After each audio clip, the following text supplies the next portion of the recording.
Фашаран течишеш дахтама медицинонер кашткамаса удоненамас юмин ама дуашада вдай фонзада имаджи. Карантина хагда иштадаман мастау дуамина фоншада сапора штада имаджи. Тагду хоша клиникон рынчен доннер така иш дуашада шаю пациента. Удонай сапор юма коронавирус жбаракоттой. Улафан аппарата быншты ахшарда шада имаджи. Шавалат республикон клиникон рынчен доне инфекцион корпус ишартында шавалона ама ашт хиштар карада имаджи. Коронавирус рабаракот той ашаби ама артахиштар карадай магма. Рахич фарш района шайраг рынчендона иш коронавирусай ашт рынчена. Республикон клиникон рынчендона нартака иш шада авдадай маджи. Инфекцисам каиш уи рабаракот той референс-центра. Улафан аппарата быншты фонзадай маджи.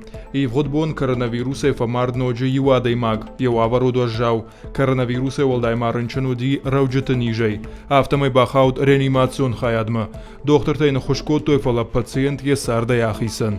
Учитывая, что случай был зарегистрирован 26 числа, но только вчера вечером мы получили результаты с лаборатории, COVID-19 подтвержден был у данного пациента.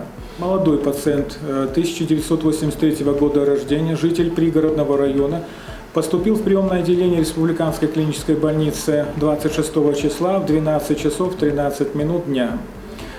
По состоянию поступил в крайне тяжелом состоянии, с дыхательной недостаточностью. Все необходимые меры были приняты. Незамедлительно пациент был переведен, сразу помещен в реанимацию и на искусственную вентиляцию легких. Пациент с хронической тяжелой почечной патологией. На мониторе, уже когда был пациент на ИВЛ, сразу сердечная недостаточность была определена. На фоне проводимых мероприятий состояние его ухудшилось, и в 13 часов на ЭКГ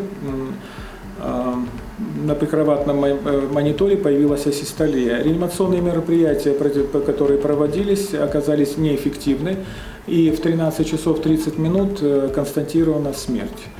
Ну и как со слов я уже говорил, со слов родственников, у пациента была тяжелая почечная патология.